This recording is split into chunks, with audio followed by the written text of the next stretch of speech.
Ladies and gentlemen, good day and welcome to the Quantum Papers Q3 FY23 earnings conference call hosted by Batlivala & Karani Securities India Private Limited. As a reminder, all participant lines will be in the listen-only mode, and there will be an opportunity for you to ask questions after the presentation concludes. Should you need assistance during the conference call, please signal an operator by pressing star and 0 on your touchtone phone. Please note that this conference is being recorded.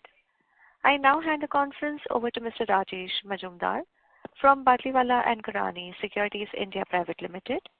Thank you, and over to you, sir. Yeah, thanks, Tanvi, and good day to all of you. We have with us today the management team of Quantum Papers represented by Mr. Pawan Khaitan, Vice Chairman and Managing Director, and Mr. Roshan Garg, the Chief Financial Officer.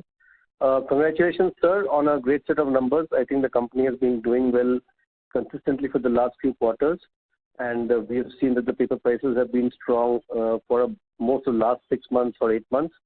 So I would, without saying anything more, I would like to hand over the floor to you for your opening remark. Over to you, sir. Thank you, Rajesh, for this introduction, and also to B&K Securities for hosting this earning calls today. Good afternoon, everyone, and a very warm for this quarterly earnings conference call to discuss the results and business updates for the third quarter and 9 months ended financial year 2023. It's a pleasure to connect with all of you again. Let me briefly take you through the quarterly business highlights and industry developments, following which Mr. Roshan Garg, our CFO, will take you through the financials. I'm happy to announce that we closed the third quarter of FY23 on a very strong note, with the company reaching its highest ever revenue and EBITDA mark on the back of healthy pricing scenario and cost optimizations.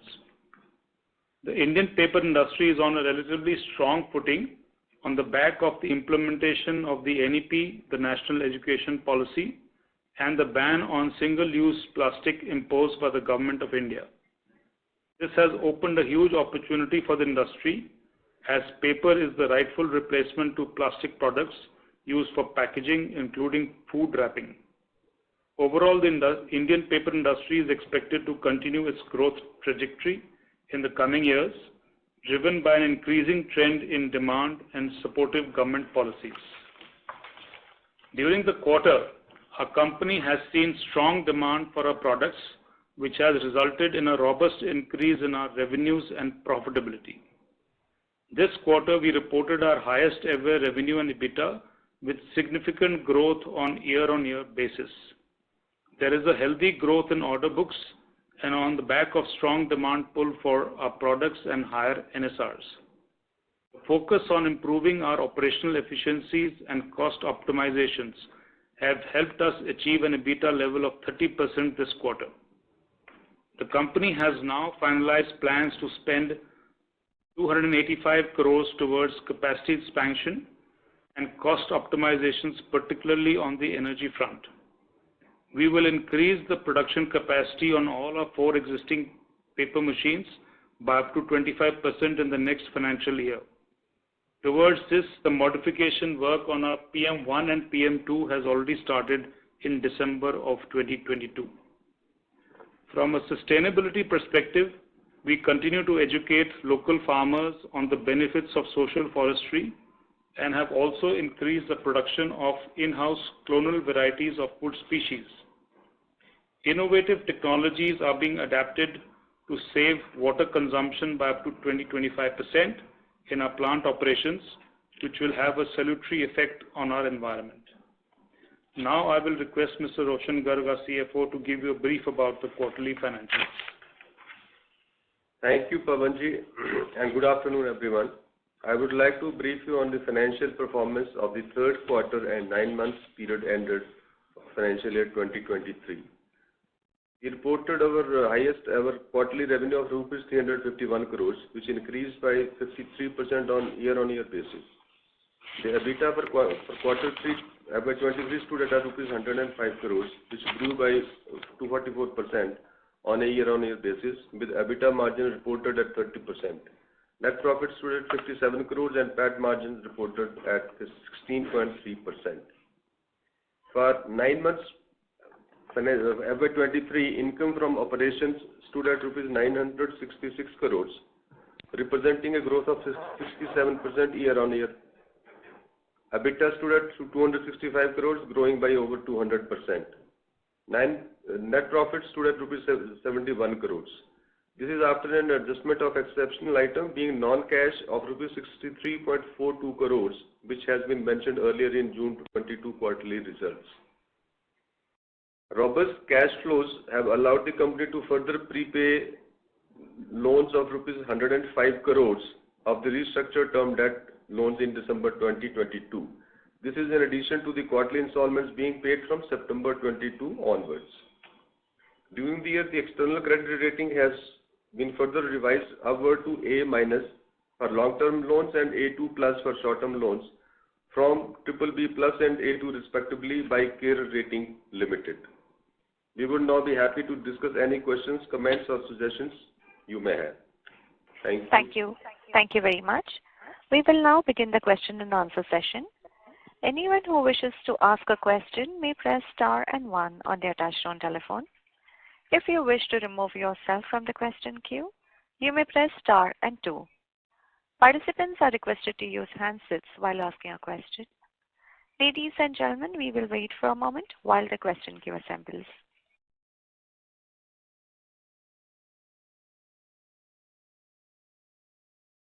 The first question is from the line of Sandesh Barmecha from Haitong Securities. Please go ahead. Thank you for the opportunity. So just give sales number for... Sandesh, your voice is breaking up. It's fluctuating. So if you're using any external device, we would request you to please speak through the handset instead. Can you hear me now? Yes, better. Great. Thank you.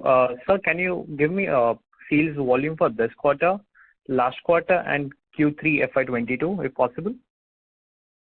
We are operating at 100% capacity. We are doing 38,000 tons in this quarter as well as the previous quarter, and that is why we felt the need to increase our capacities, and that's why the investment in our machines to increase capacities by about 25%. Right, sir. So what was the volume last year, sir, same quarter? Last year, the same quarter was similar, about 39,000 tons. Actually, it varies according to GSM. We are now being able to attract orders of lower GSM, but with a higher realization. So a little bit of difference in volumes you will notice there, but not much on an overall term. Not overall term. So what would be our outlook for paper prices for next quarter, this quarter? So fortunately, we are serving the market needs where the prices, I believe, are quite stable now. Though we've seen a slight dip of about 1,000 rupees per ton currently, but as a result of our stronghold in the market, our realizations were at 90,000 rupees per metric ton plus, which has gone up from 86,000 in the previous quarter. So we are yet at a very high pricing level. So even if there is a reduction of 1 or 2 rupees, not more than that, we will still have a very, very good top line and bottom line. We expect to see it continuing for next 2 quarters as well, right, sir? Basically.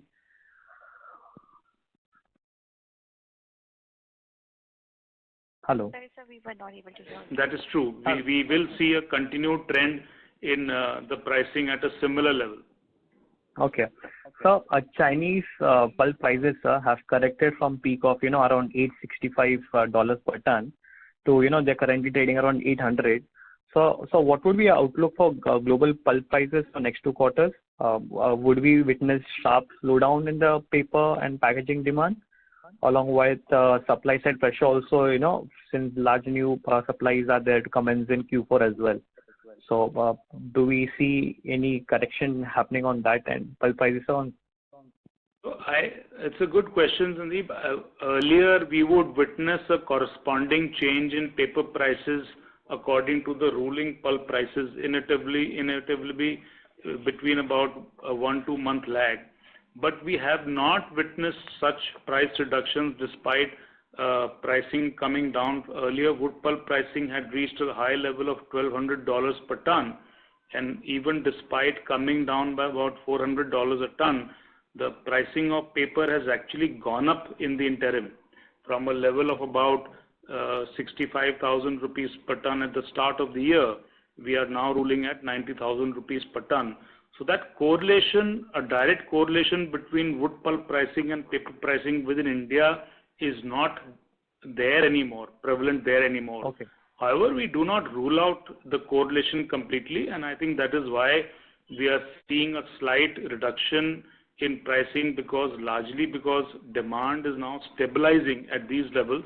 And I think with the rightful implementation of NEP, the demands would pick up and help stabilize the pricing further. Okay. So if I may, so what would be a mix between low GSM and high GSM production of paper, sir? We are doing about 50-50%. 50% is in the GSM ranges up to 56, 58 GSM, and balance is 60 GSM and above. So that's the 60 GSM is the cutoff mark between what we call as a high GSM paper, and below that is a low GSM paper. Okay. So if I may, last question, sir. So what will the price difference between domestic and imported paper prices, near the port area at the moment, and how different is it from the pre-COVID levels? So today the export realization for us is about 8,000 rupees lower than the domestic market. And yes, in the COVID times, the export market was actually helping us fetch a better price. That was largely because the Indian market was almost not there. Schools, colleges, high consumption areas being totally locked down and completely closed. So that's the scenario, and I think this is what we witnessed. The export market, because of a larger competition base, normally gets a price ruling of about 8 to 10,000 rupees lower than the domestic market. Right, sir. Okay. Thank you so much, sir. I'll come back in the queue. Thank you. Participants, we request you to please limit your questions to 2 per participant. In case you have any questions, you may join the queue back. The next question is from the line of Kanpat Mehta from Sun City Advisors. Please go ahead. Yeah. Good evening, sir. We can see the growth is muted for the Q2 and Q3 in value terms, as well as you told right now in the volume terms also. Can you give some guidance for the Q4? Will the same trend continue, or there may be some change? Second question is in regards to your expansion plan for 285 crores, wherein you have mentioned that it's only modernization of paper mill and pulp mill. Will there be any capacity expansion, or is there no capacity expansion? And my third question is regarding this part of other expenses. This is consists of power and fuel, cost of chemicals and others, which constitute around 43% of the total expenses.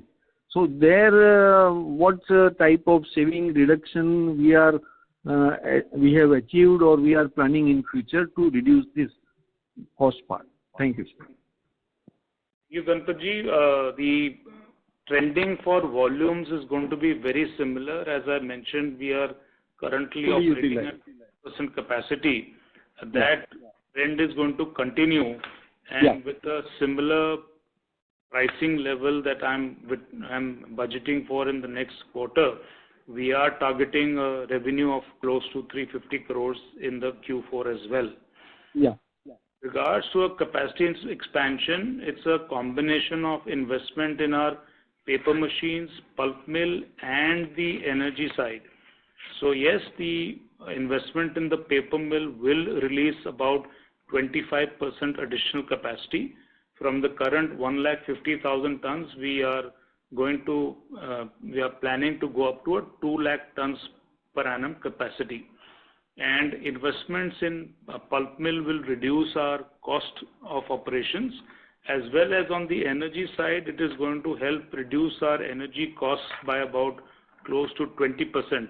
So that will cover your question on your expenses of power and fuel. The power and fuel expenses actually went up phenomenally because cost of coal rose up dramatically in the past year, from a level of about 5,500 rupees per ton, coal was being sold in the market for close to 14 to 15,000 rupees per ton.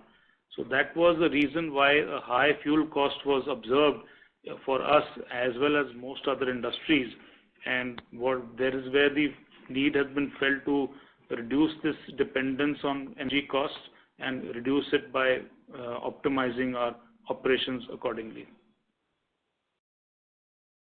Okay, sir. Thank you. Thank you.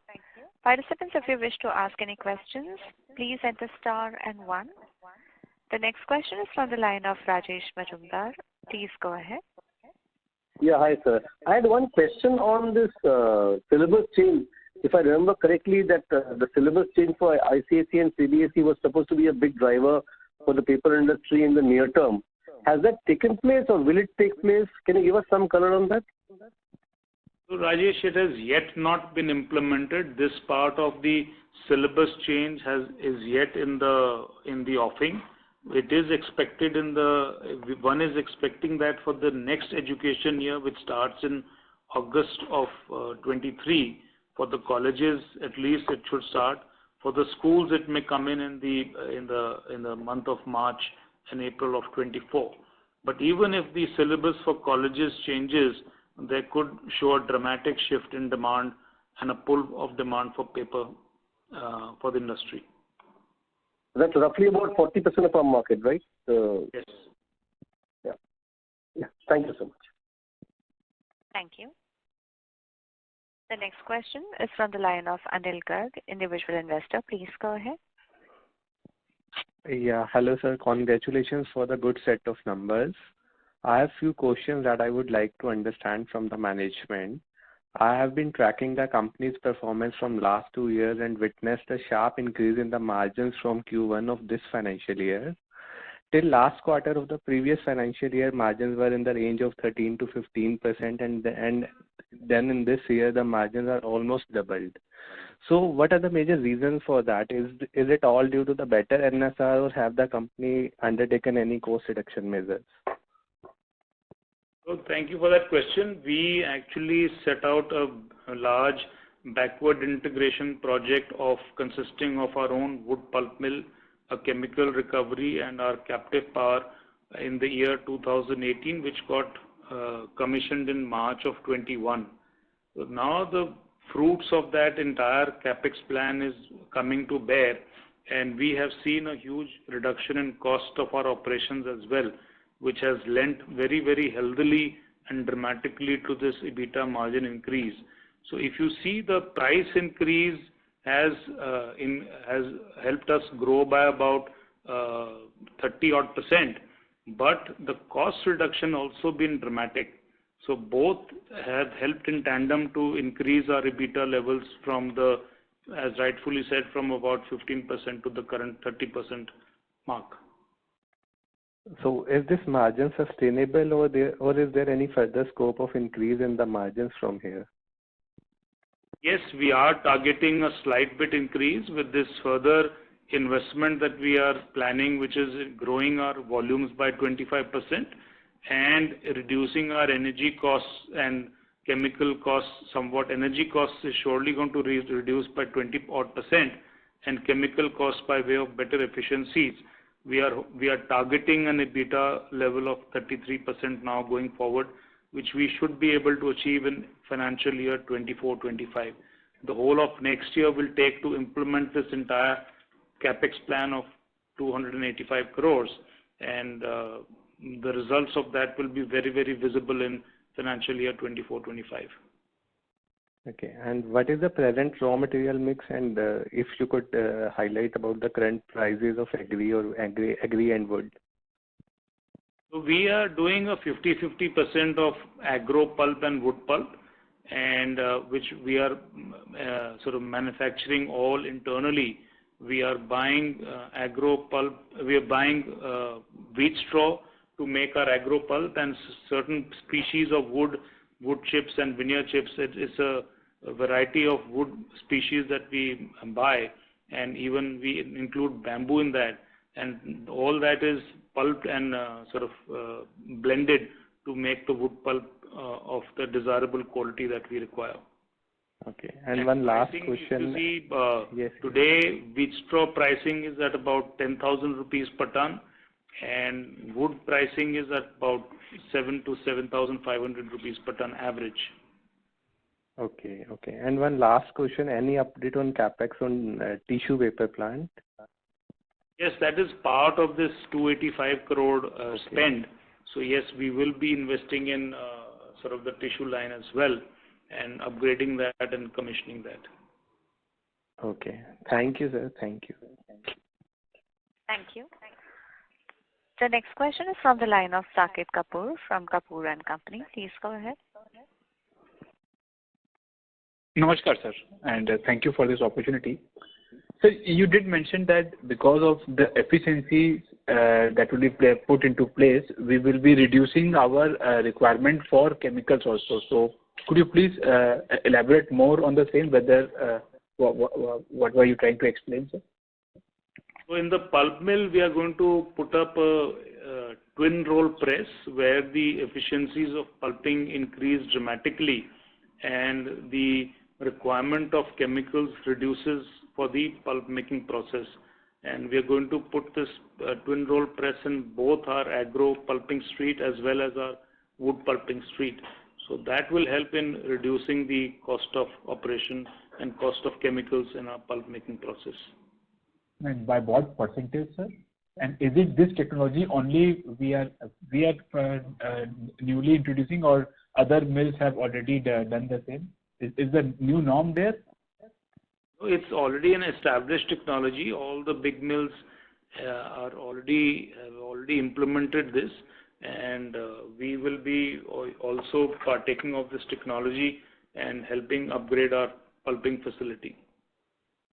And what kind of reduction, sir? So mainly the chemical includes the caustic part, or others also, if you could elaborate slightly more on the same. Even the caustic, yes, the caustic addition in our pulping process will decrease, as well as the bleaching chemicals. So this, because of the establishment of this twin roll press, the losses that we incur on our pulping will reduce, and that is why the subsequent processes will require lesser chemicals to bleach and prepare the pulp. Okay, sir. Last small point, sir. What have been our utilization levels? You mentioned it for this quarter and for the 9 months. Utilization of what? Of plant utilization. 100%. Our machines are working to 100% capacity, and for the last 2 quarters, even the first quarter as well. And that is why the need has been felt to upgrade our plant operational capacities, and that is why this plan of capex plan has been made to increase our operational capacity by about 25%. Right. And so there was some news also for the import, some amount of import going ahead. I think so some BIS standards. There were some manufacturers who were looking for this certification from government, and now with that into the way, there will be some quantity, or there will be quantity of papers now being imported in the country. So any update you would like to give, and what have been the imported quantity for the 9 months and the comparative number? So I think this is with respect to copier paper, and the BIS standards with respect to copier paper are set to change a bit, and which will clearly impact the imports of copier into the company. Currently, the import levels are very, very minuscule. Sorry to interrupt here. Management members, we are unable to hear you.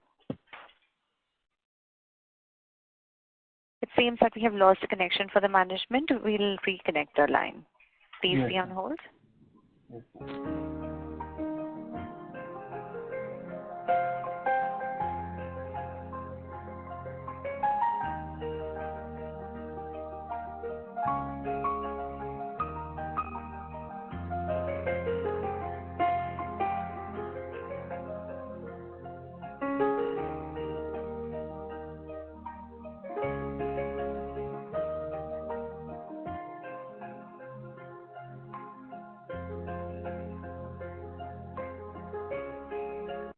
is the operator here. We have the management line reconnected. So you may proceed, please. So the question with respect to imports of paper, I think that was the BI standards are likely to change for the copier grade of paper, and that is going to clearly affect the imports as well. And currently in the current financial year, there have hardly been any volume of imports of copier grades, and largely this is also because the PIMS was implemented by Government of India. That's the price import monitoring system, whereby every quantity and volume of paper has to be declared by the trader, and government is regulating the imports of paper in a big way. So good control on imports is there, and I don't see a huge effect of imports in the long run affecting our paper industry in future. Correct, sir. So volume number, can you give any share on a comparative basis with these steps taken by the government? And it is only to provide the level playing field to the Indian producers, because I think so Indonesia and all have been there for the selling or dumping, if I may use, in the country. It is to avoid that issue, or what could be the reason for these monitorings that have taken place? So pre-COVID, we were importing about 4 million tons of paper on an overall aspect. And the industry size within India was about 15 to 16 million tons. So almost 25% capacity was coming in by way of imports. That has drastically come down. And this year we are seeing levels of, at the year end, we should see no more than 1.75 million tons overall coming into India. Okay. And can you give some more understanding what should be the likelihood going ahead? I mean, with these norms will have already had the impact, or going ahead this 1.75 can further go down, or is it the incremental demand, inherent demand in the country that will continue with some import? There has to be some import in that case. So India is witnessing quite a strong demand, and I think it is quite an attractive situation for any kind of trader or exporter from abroad to deal in. And I think India is an attractive destination for trading and business opportunity. So I think with growing demand, there is likely to be a certain effect on increasing imports, but I'm sure it will stay at a similar level. Maybe it can go up to 2.5 million, but then the market will also grow from the current 18 to 20 million tons. It is likely to grow up to 25 to 30 million tons in the next 4-5 years. So it's going to have a corresponding effect on market growth versus increase in imports, if any. Right, sir. And on the chemical part, sir, you were explaining, sir, I missed the point. The requirement will go down. How have the pricing been, sir, for the chemical requirements, especially for the caustic and the bleaching agent? The price trend? Fortunately for us, with us having a complete chemical recovery plant, our requirement for caustic is very, very minimal. Our demand is only for makeup chemical, which is about 3% of our entire demand. And okay, that's about no more than 250 tons a month. Even though, yes, caustic prices are currently ruling at about 62,000 rupees per ton level, but the impact for us is very, very minimal because of our own chemical recovery system that we have in place. Okay. And what is our market share, sir, currently in the copier segment? Copier segment, we deal very, very differently. We are serving the entire marketing needs of the publishing sector, the printing sector, the notebook manufacturing, and all sorts. So total copier production for us is about 20% of our entire production, and we are able to market that quite efficiently and economically. So as such, if you see the percentage in the copier market will be low, but our realizations for our copier brand is higher than the others. So it's a good mix for us, and we are quite happy dealing with these volumes because we are also getting a good NSR on our writing and printing paper segments to match. Right. Sir, thank you. I have a couple of, but I'll join the queue again, sir. And thank you for the elaborate answer. Thank you. Thank you. The next question is from the line of Vardhaman Sancheti from AVS Equities. Please go ahead. Congratulations, sir, on good set of number. My question is that what is the current tissue plant expansion in 285 crores? That's the spend envisaged there is about 35 to 40 crores and will help us establish a capacity of about 35 tons a day. 35 tons. So are we making tissue paper as of now? Sorry? Are we making any tissue paper as of now? No, as of now there is no tissue paper. No, sorry. Okay. And what are the other grades of paper are we looking in for new development? So we are looking at this food grade wrapping paper, which is an opportunity which has come about by virtue of this single use plastic ban, and paper will be a rightful replacement for all kinds of food wrapping requirements. So we are doing extensive research and R&D into creating a food wrapping paper, and we should be entering that market in the next 3 to 4 months. Okay. Even items like straws and cup stock and things like that.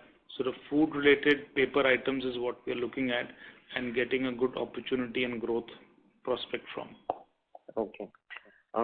Sir, after reaching like 285 crores capex plan, so we will be reaching around 2 lakhs capacity. So what after that? Well, I think with healthy cash flows and being able to create quite a big war chest of funds for ourselves, we could look at either a specialty paper machine of 1 lakh tons or even look at a 300 to 400 ton board machine, but that only time will tell. But yes, suffice to say that we will have enough funds available at hand to look at that kind of project in about 2 to 2.5 years time. So like this would come around 26, 27? Yes. Okay. Thank you, sir. Thank you. The next question is from the line of Srimant Dudoria from Sri Capital. Please go ahead. Yeah, good evening, sir. Am I audible? Yes, please. Yeah, so just one question, for your agro-based pulping capacity, could you please comment on the pricing trends for the agro waste? What has been the rate in the past quarter and the previous quarter?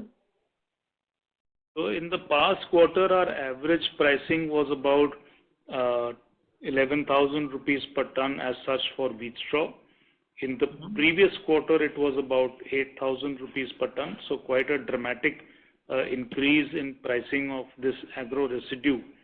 But in the current quarter, Q4 of the year, we are seeing a decreasing because the new wheat straw crop is going to arrive in April, and the farmers necessarily have to sell their entire available stock of wheat straw that they have, and they only have these 3 months to do that. So we are witnessing quite a reduction in these pricing, and which is quite a healthy trend and of reduced pricing for us.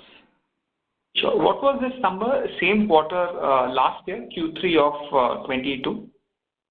Q3 of 22 was at about 6,000 rupees per ton. All right. Thank you so much. Thank you. The next question is from the line of Ganpat Mehta from Sun City Advisors. Please go ahead. Yeah, sorry sir to disturb you again. Sir, as regards the paper business of the company is concerned, you are doing good, utilizing 100% of the capacity, improving the EBITDA, and year-on-year working is also good. That is all good and fine. But I am more interested to hear from your side on the cellulose ethanol pilot project for the rice straw management, for which you successfully established the technology and a pre-commercial plant. So what is the next step? Is there any commercial plant coming up in near future, or is there any tie-up going on with some PSU or some franchisee you can give, or how the commercial part of that pilot plant can be of beneficial to the company in coming future? So would like to hear more from you on this subject. Well, Ganpaji, I'll keep the answer very short. We are wanting to be a strictly paper-focused company. It was a sort of a foray into wanting to create an innovative technology and it ends there. As a company, we don't intend monetizing that technology at all. We will be sequestering that technology into a separate company, and that separate company will see the light of day on its own accord. But no sort of expansion or operation of ethanol of any sort will come into Quantum. Quantum will continue to remain a paper-specific company. Will there be any relationship of current shareholders with that company, or it will be totally detached? Totally different. That company will on its own come to the market as and when required. And I think as shareholders of this company, you will get an opportunity to invest there as in how the time allows in future. Okay, sir, there is no issue whether it's a new company or it's the same company. But Yes. As this company, Quantum, has invested and successfully implemented this pre-commercial pilot plant, so just I was interested to hear more on that line.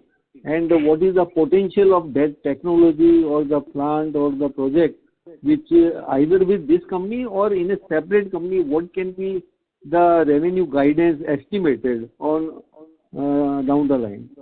I'm sorry. If you can give some details. I'm sorry, I will not be able to comment because I'm clearly focusing on the paper side of it and restricting myself from the ethanol. As in how that ethanol story comes into public domain, you will surely hear about it, and at that point in time, we will make an effort to reach out to you. But I certainly on my part will not be playing any role in the ethanol operation at all. Sir, is it not profitable or something? No, it's certainly profitable. Ethanol is a very, very profitable and a sort of greenfield project. Opportunities are huge, but I personally want to focus only on paper and growing this aspect. So that's why I'm precluding myself from the ethanol, because I don't want to divert my attention into that. Also requires a huge amount of attention and time, and I will not be able to devote it successfully to both paper and ethanol. Okay, sir. Thank you. No problem. Thank you. Thank you. Participants, if you wish to ask any questions, please enter star and 1 on your touchtone telephone. The next question is from the line of Govindlal Gilada, individual investor. Please go ahead. Thanks for giving the opportunity, sir. I got few questions. First thing, it is a request or advice. This time you have given in presentation sales volume. Last 2 quarters I am observing there is giving production sales volume. This time it is, sales, and last time it is production.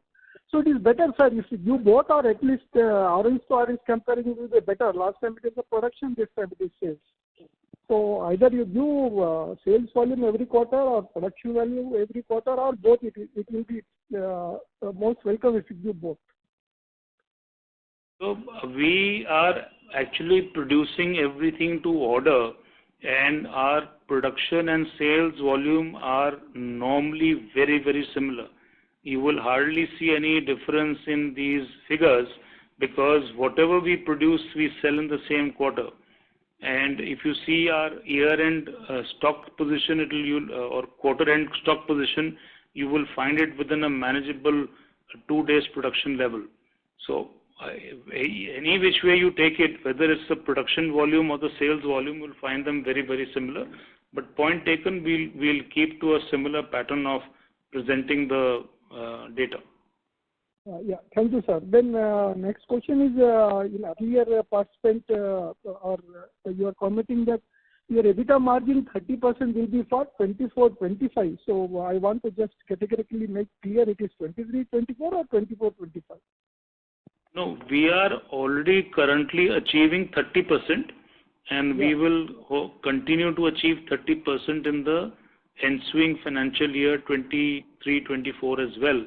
The 33% target is post when we establish this capex plan of paper capacity enhancement and energy cost reduction initiatives. That is when we will target achieving 33% EBITDA in 24-25. Yeah. So it is clear, sir. For next year you are targeting 30%, then year after that 24-25, 33%. Correct. So, yeah, that is. Then last question, sir. In last call, you were mentioning about paper price trend, similar trend can continue for next 1 or 2 years. So just I want to have clarity on that. Still you hold that view, sir? I'm sorry, the question wasn't clear. Can you please repeat that? In second quarter last previous call, right, somebody when asked, you mentioned that paper prices trend for next 1 or 2 years will be of similar what current prices are ruling. So I am asking, still you hold same view, sir? Yes, they will be very similar because they are reigning at a higher level. So in the last years, the average paper pricing was about 60,000 rupees per ton, and now they are ruling at sort of 80,000 plus. We are commanding a price of 89,000 rupees per ton currently. So it will be in the similar strain of about between 85,000 rupee ton levels for the next 1-2 years at least. So that is great, sir. Then what is your outlook for pulp prices for next 1 or 2 years, sir? Any your view on that?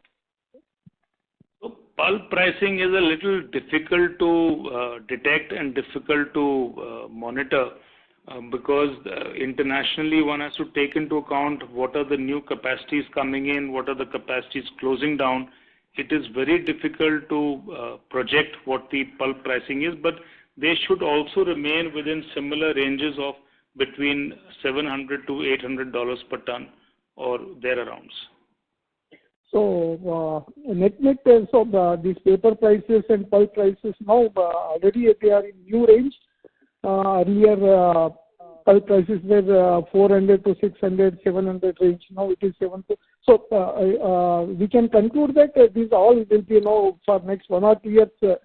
We will not be seeing earlier 2-3 years back paper prices 60,000 per pulp. So you mean to tell that, sir, there will be no new range in next 1 or 2 years? Correct. I think with the role of sort of pricing going up, with the cost push coming in, and the sort of all kinds of prices going up, and the inflation factors also coming in, we should be seeing these kind of price levels getting maintained. You're rightly commenting that pulp pricing should be about $700 to $800, and the pricing of paper between 80 and 85,000. That's correct. What is current pulp prices, sir? Sorry? Current pulp prices. What is current pulp prices? The pricing is about $780 for hardwood pulp and $840 for softwood pulp. So that is great, sir. Thank you very much, sir. Thank you. The next question is from the line of Rajesh Majumdar from Batliwala and Karani Securities. Please go ahead. Yeah, sir. So I had a couple of macro questions. I mean, other than you and TNPL, no one else is expanding capacity in writing and printing paper. As we all know, as the economy matures, post this one-time demand from syllabus-related etc., we will see the kind of demand growth rates in WNP slowing down. So why are we expanding capacity at all in WNP? That was the first question. So even though the investment in paper machine capacity is coming in, Rajesh, but not necessarily that we will stick to writing and printing paper. As I said, we are doing extensive research in making food grade paper. So the base paper remains the same. We can put in additional laminates of OGR and all and convert our same paper for food grade wrapping purposes. So we are not going to restrict ourselves to in the writing and printing segment. In fact, we've got a large portfolio of specialty papers as well, and a good bit of 15% of our capacity goes into manufacture of specialty papers. There could be an advancement in capacities there as well. So we are quite flexible in and nimble in our operations, and we have the option to convert sort of going forward. And as and how the opportunity will come in, we will sort of be sure to attract that kind of market with our diverse product portfolio. So these are fungible production lines which can be modified to make packaging paper, is it? Maybe somewhat bit of components may need to be added to sort of strictly make good quality food grade paper, that can be easily looked at an appropriate time once the R&D activity gets concluded. Okay. And so secondly, why are you getting into tissue paper? Because we've seen 2-3 companies in this business struggling in the sense that export realizations are low and the domestic market hasn't grown as expected. So the realizations and the margins will be dilutive for you. That was the other question.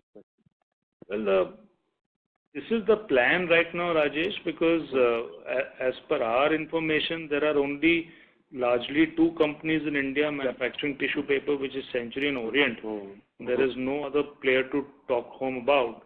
And I think tissue paper requirements are growing in India post the pandemic situation and the awareness of hygiene growing up.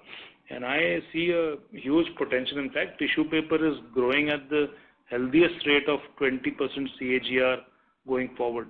So I think it will be worthwhile investing, and it's not too big an investment. It's about 35 tons per day, and which will sort of make our entire portfolio also more flexible.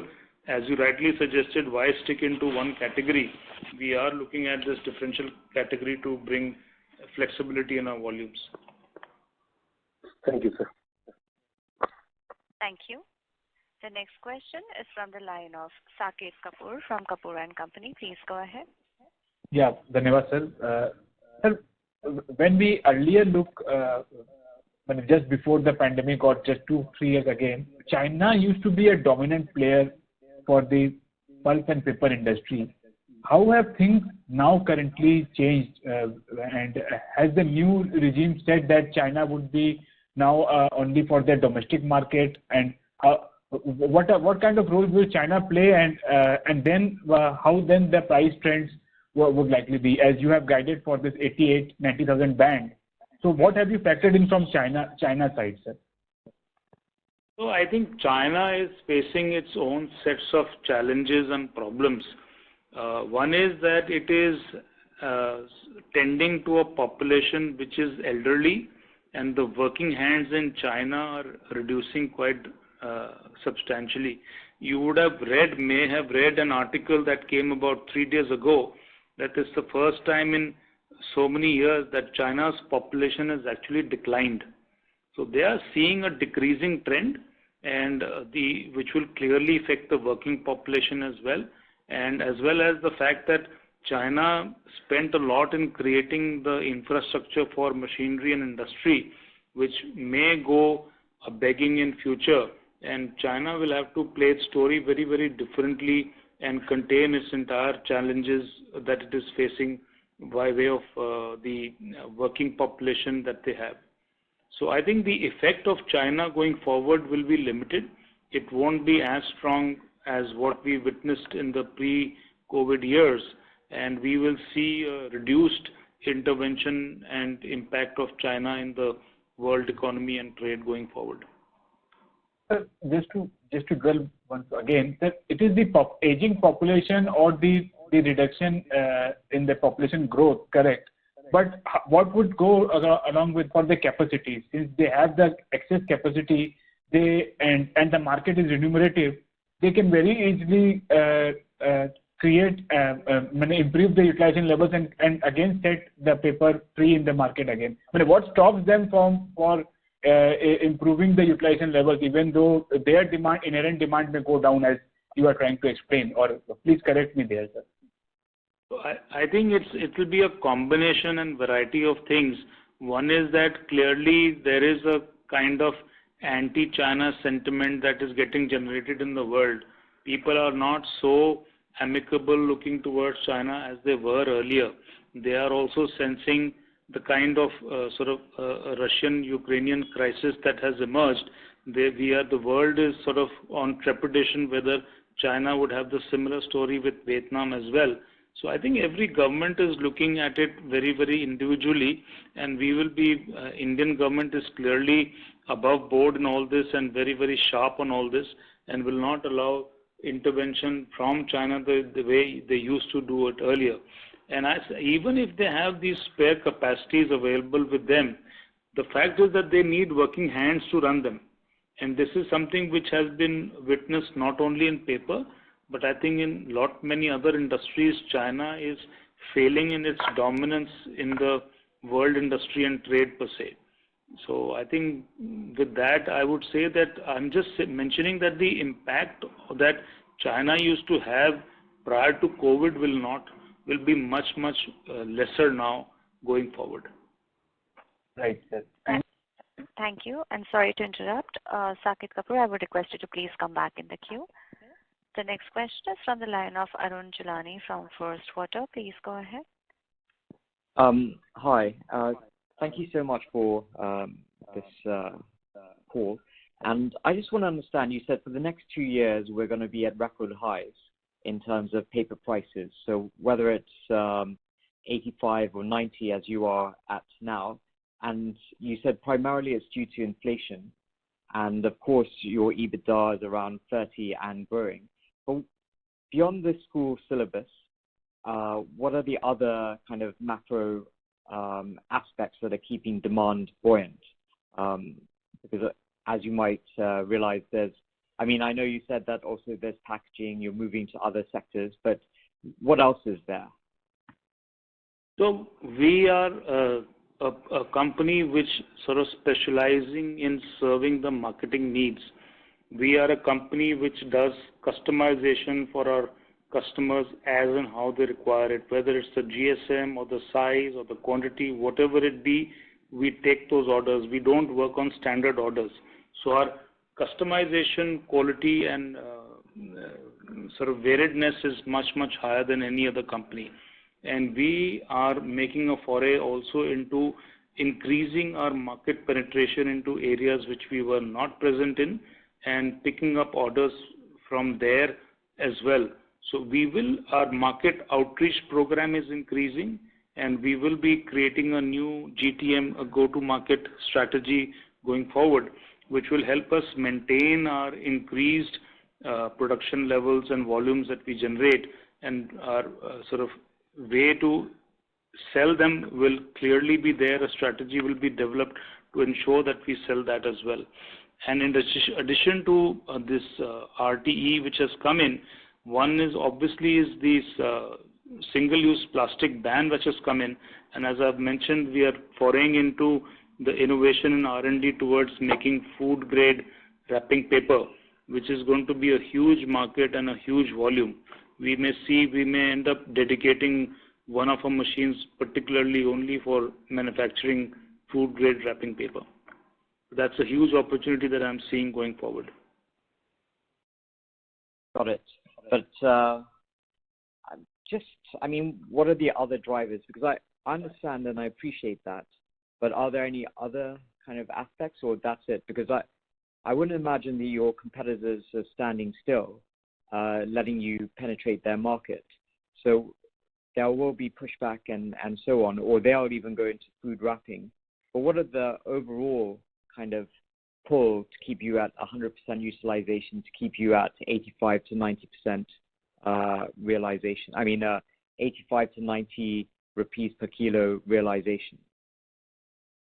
I'm not sanguine about keeping those kind of realizations. So even if they do come down, we are going to see a correlated effect in reduced costs as well. So if you see, our agro pricing has gone up from 6,000 to 11,000 rupees per ton. I am very sure and confident, and even our fuel pricing is at an all-time high. I'm very sure if that impact comes on to paper pricing, we are going to see somewhat effect on reduced cost of inputs as well, which will help enable me to sort of maintain my margins thereabouts. So I'm quite confident that it's not going to be a dramatic impact on my profitability angle as well. And one more factor would be that India is again a growing population, and India is sort of projected to grow to about 1.8 billion population by 2050, and which will clearly mean an increased demand for schools, education. Education is going to grow, schools, education institutions are going to grow, which will mean an increase in demand for paper as well. So I think all in all, for the next decade, clearly is going to be on a optimistic footing. Got it. Sure. Thanks a lot. Thank you. The next question is from the line of Rabindranath Nayak from Sunidhi Securities. Please go ahead. Thank you for the opportunity, sir. One question. What is the average pulp cost for you in this quarter? And what is if you said that your agro-based cost is around, wheat straw cost is around 10,000 rupees per ton, and 10 to 11,000 and 7,000 for wood. If wood remain constant and this price will come down to around say 6,000 to 7,000 rupees wood straw prices, what would be the pulp cost? What is the current cost and what would be the pulp cost? Average pulp cost is about 43,000 rupees per ton, with agro currently being about 41,500 and wood being 46,500. So with agro pulp costs coming down, I will sort of observe and budget for a reduced agro pulp cost, and agro pulp cost should come down to about 38,000 rupees per ton level. Okay. So can you please give me about the different grades of paper prices in this quarter? Average rate we commanded about 90,000 plus rupees per ton. No, I am just talking about different grades of paper. For example, writing, printing, copier, and different grades of paper. My specialty paper, some of them command as high as 98,000 rupees per ton. This is the colored copier and colored paper that I make. Writing and printing paper, Maplitho is at about 92,000 rupees per ton. Cream wove is at about 90,000 rupees per ton. Copier is at about 92,000, but then you take the cost of packaging is higher. So again, the profitability that you get from copier is again about 89,000 to 90,000 rupees per ton.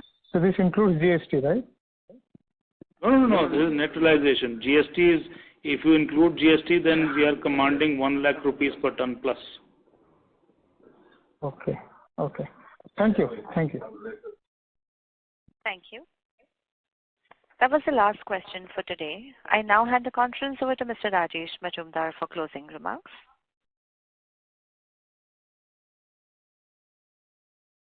Today, I will now like to hand over the conference to the management for closing remarks, if any. Thank you all for participating in this earnings con call. I hope we've been able to answer all your questions satisfactorily. If you do still have any further questions or would like to know more about the company, please reach out to our IR managers at Valorem Advisors. We are very thankful to you all and to our investors who have stood by us and had the confidence in the company's growth plans. And with this, I wish everyone a great evening. Thank you. Thank you, sir. On behalf of Batlivala and Karani Securities Limited, that concludes this conference. Thank you for joining us, and you may now disconnect your lines.